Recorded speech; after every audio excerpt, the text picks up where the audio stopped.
Hello and welcome to Las Vegas. Welcome to the channel.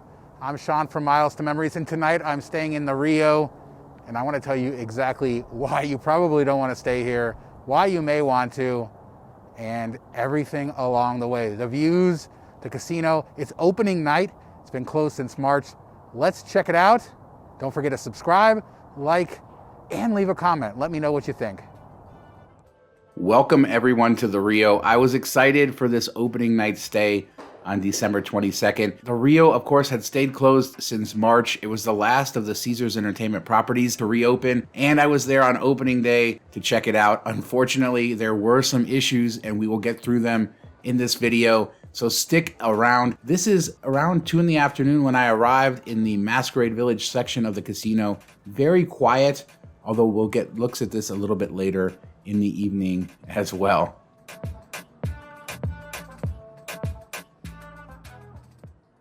This is the lobby area with that beautiful glass ceiling. We're gonna check in and then we are gonna head up to our room in the Ipanema Tower. I booked a Masquerade Suite in the Masquerade Tower. This is a very specific room with specific views. Unfortunately, I was given a suite in the Ipanema Tower and not told that the suite was about 500 square feet smaller. So as we film this, as we head up to the room, I didn't really know that I had been given something less than what I had booked. Unfortunately, that was a problem, but we were able to solve it a little bit later on.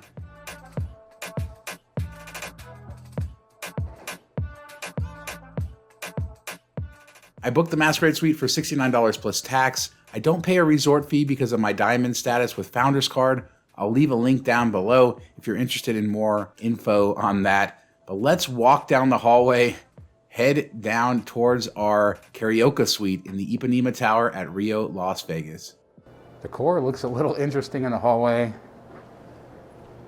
Like maybe a cruise ship from years past or something. Not too modern here, but I can't wait to see the room. We're in room 1689, which should be pretty far down the hallway, or pretty much at the end of the hallway. But that should give us great views. Let's go check it out.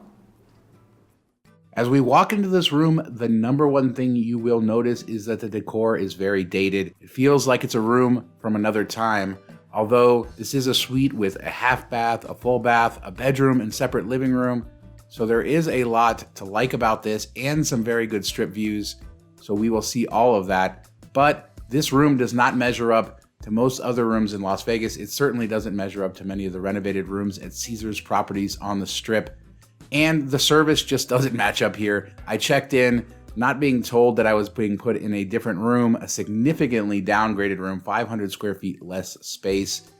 And the staff here just didn't seem like they had it together. Although, again, it was opening day, so we can give them some credit for that. What they ended up doing was lowering my rate, and giving me a food and beverage credit. And I talk about this in the MTM Vegas episode, our video podcast. So check that out. I'll leave a link for that. But they screwed up and told me where I could use my credit. And I ended up having to eat at Smash Burger because that was the only restaurant that was open. And it ended up being a big disaster. So they comped the room. I paid for the Smash Burger. Not quite what I had wanted. Not quite what I had set out for. Throughout my stay, I did see a lot of enthusiasm among the gaming employees, the dealers, but the hotel front desk staff left a lot to be desired, as did the security staff, who I saw just being rude to patrons several times throughout the journey. But there is a lot to see here, and throughout this tour, I will show you what this property has to offer, both good and bad. And we're gonna start with some unique stuff as we head into the bedroom here in a second. The one thing I do wanna point out about this room, it built in 1990, this tower, and it still has floor to ceiling windows. But let's head into the bedroom.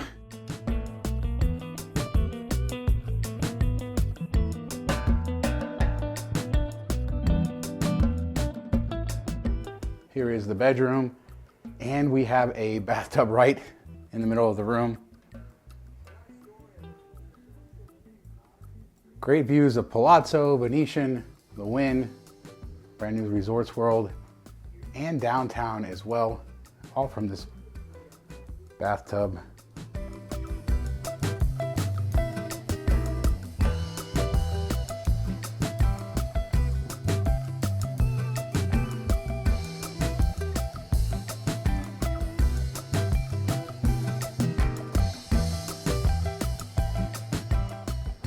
These rooms haven't been renovated in a while, so you still have these very old school phones.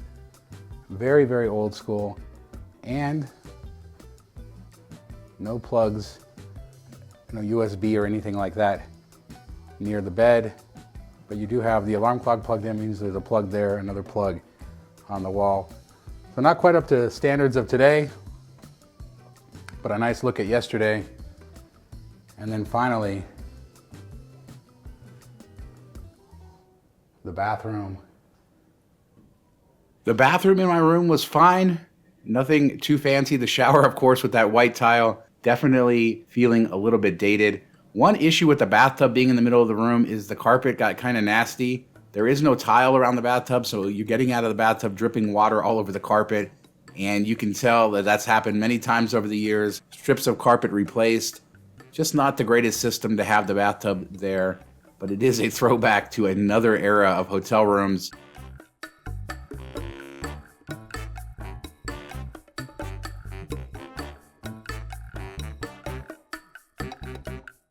This room was comfortable. It was clean because it was the first night reopened, but that furniture just isn't up to par. Another thing not up to par was this bed. It looks fairly nice. It actually has the same sheets that you see at all the other Caesars properties, which are fairly comfortable. But the bed itself was old, it was lumpy, and it sort of curved off to one side or sloped off to one side. Not a great night's sleep here at all. And this is a hotel that I simply do not recommend. But I want to show you around the property because there is a ton to see. As we look at dusk and our view of the strip as the sun went down, we'll get a view of this later in the video at nighttime, so don't worry about that. I really enjoyed these views of downtown as well from this room, including Circa as you can see it in the distance.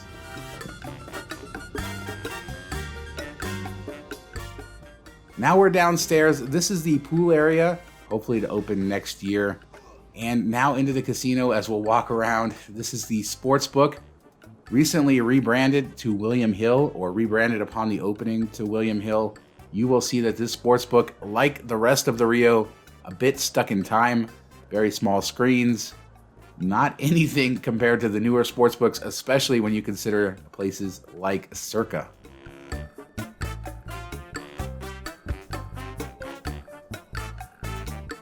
At about 6 o'clock, 7 o'clock at night, the casino was still fairly quiet. And this area of the casino is famous for the Carnival World buffet. At one time, such a famous buffet in Las Vegas. Here is a commercial, my favorite commercial from back in the day. We're not going to have any audio, but I suggest you take a look at this video. I will leave a link in the description. You can check out the YouTube video. The Carnival World Buffet was the first big buffet in Vegas to have multiple cooking stations with different themes, or at least they were the buffet to popularize it. The most popular buffet in Las Vegas, always voted as the best buffet in Las Vegas back in the day.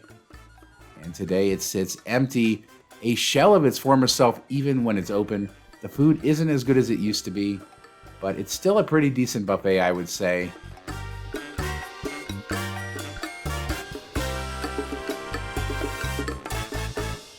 One interesting thing about this buffet is that it housed the seafood buffet. And there actually used to be a standalone seafood buffet. We'll talk about that later. But they moved it here, and now it's just boarded off within the buffet space. Not great. This restaurant here was built with pretty cheap materials right in the middle of the casino floor.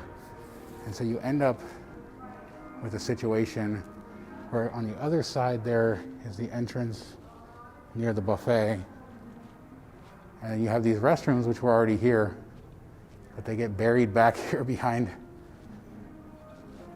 this restaurant because it was literally built in an area that used to be open, and you end up with weird dead ends like this one.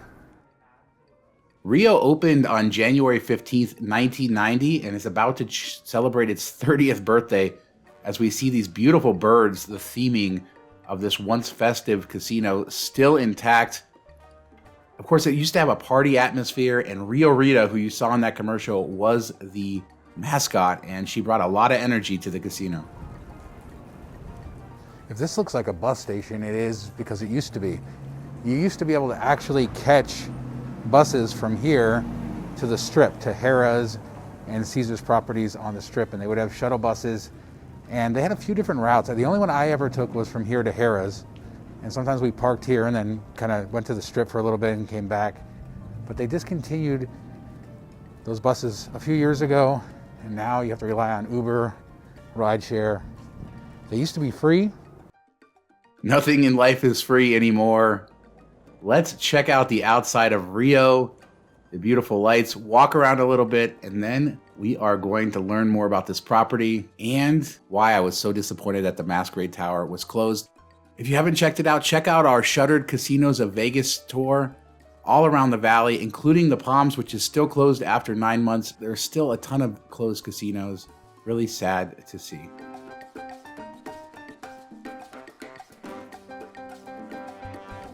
About 7 p.m. on opening night, and the parking garage is pretty empty, but this little lot that's to the side, which is pretty popular with locals, definitely has cars in it. It's not empty. There are some people here. Not going to see the same number of people you see at an opening on the Strip, simply because there are more people there, but certainly people have shown up here, and they are trying to enjoy what the Rio has to offer. Rio is a rare breed in that it has two giant signs, but also a rare breed in that neither sign has a screen on it anymore.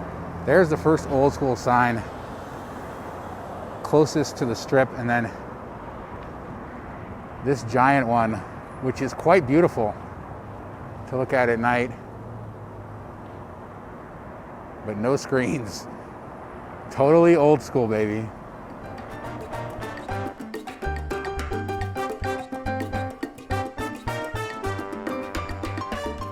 One interesting thing about this place is the outside. All of the neon, all of the lights, multiple marquees. Even though this casino sits off of the Strip, it's clear that this was built to be a Las Vegas style mega resort, and that really persists throughout the property. It is a beautiful property, or once was, not quite what it used to be. The big building you see there is the Masquerade Tower. That's where I was supposed to stay, where my room was supposed to be. It's also the newest tower here, best views. Has the Voodoo Lounge on the top with a club, basically great views of the city. Also a zip line that goes between the towers. And the Masquerade Village, which you'll see in this video, was added at the same time, although these days it is a shadow of its former self. The entryway at Rio Las Vegas is huge and beautiful, and it really indicates that this property was once more than it is now. Its size shows you Rio once had many more guests than it currently does. And it is a beautiful space, one that I enjoy.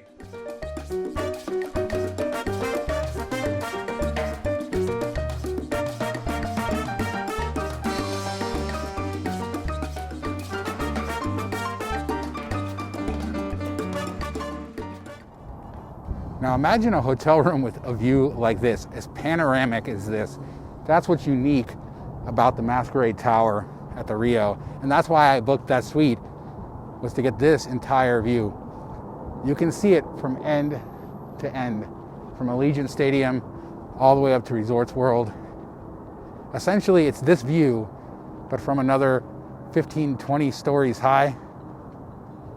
And that is why the Masquerade Tower may be worth staying in, despite the condition of the rooms. If you like views, this is a pretty good one.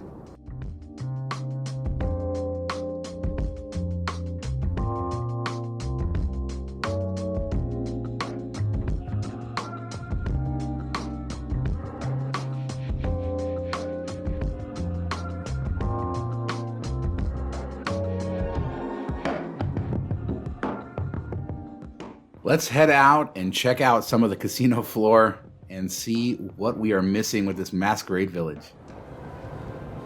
Now, along these tracks used to run those parade floats, essentially a Mardi Gras parade every hour, or carnival, and the whole casino would erupt, and it was quite a fun time. Those shows went away a long time ago. One of the cool things about the floats was they would invite casino guests up to them, and well, some lucky guests would get to ride above the casino on a float.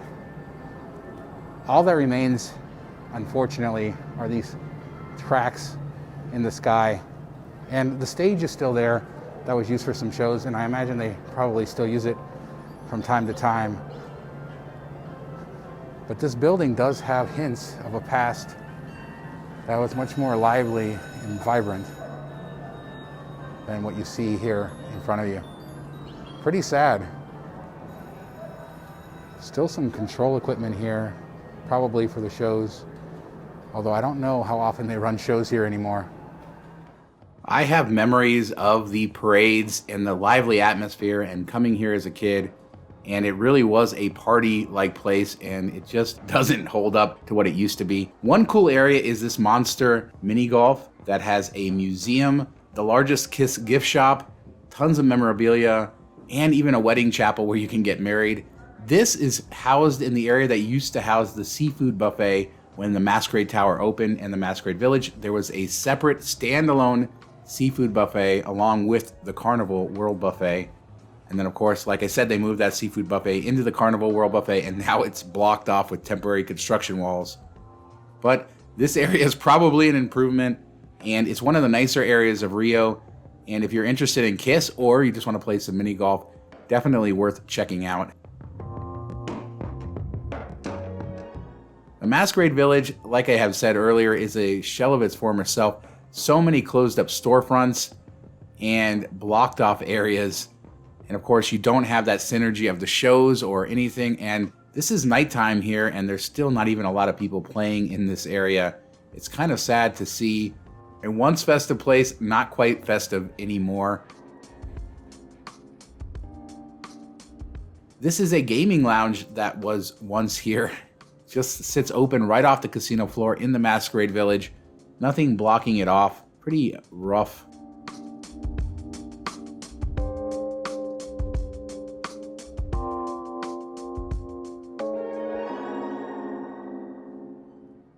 Now, when I checked in and after finding out about the suite and everything else, I was offered a food and beverage credit, and I was told that the American Grill would open, but unfortunately it didn't. And the Rio actually didn't open with any restaurants. The dim sum restaurant over by Carnival World Buffet looked like it could be open. There was people in there, but I don't believe it was open on opening night. But none of the Caesars restaurants were, and I ended up having to eat at Smashburger, which they then said the food and beverage credit wouldn't work with. It was really a bit of a disaster here at Rio with the customer service and the miscommunications. We're walking through the casino. Rio has 117,000 square feet of casino space, tons of restaurant spaces, as you can see, and they were all closed. This is a mega resort of the Las Vegas style, very traditional, with all kinds of restaurants, all kinds of things to do. But unfortunately, on this reopening, it was just all closed.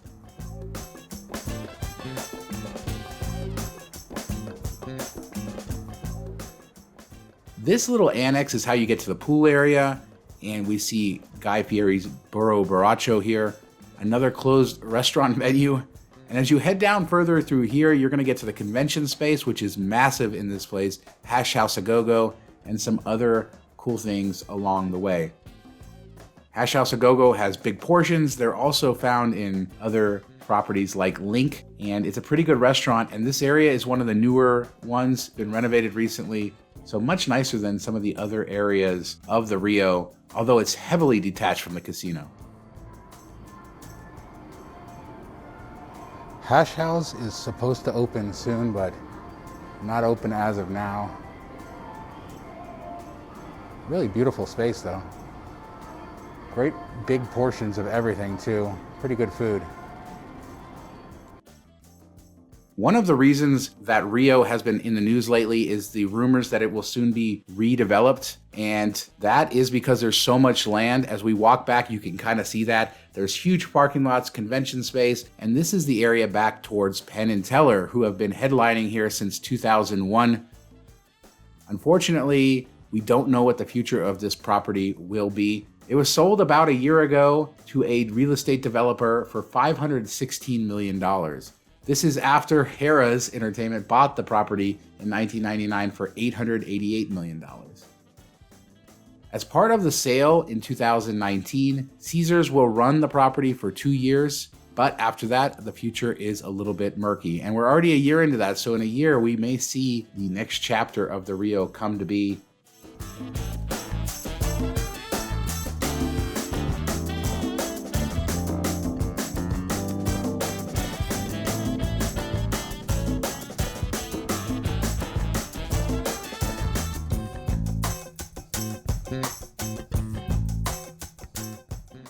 One interesting thing about Rio is the Palazzo suites, this standalone villas that are out near the parking lot. I don't know a lot about the history of these villas. If you've ever stayed there, let me know in the comments how they are. The Palazzo suites, of course, are closed right now, but they have a separate entry area and they are separately located in the back of the parking lot. They look very, very nice from the outside, kind of like the precursor to the mansions at MGM Grand. That's what it looks like. But again, I don't know a ton about these, so let me know if you know about them. My guess is the Rio isn't long for this world. They've stopped maintaining it. The staff isn't all that together. The rooms are incredibly dated. It has a very interesting history and it's very Las Vegas, but I can't recommend this property. I recommend if you're a Caesars loyalist, stay elsewhere, stay on the Strip. Let me know what you think about the Rio, about its history, and everything else you saw in this video. Hit me up in the comments. Thanks so much for watching. We'll see you next time. Bye.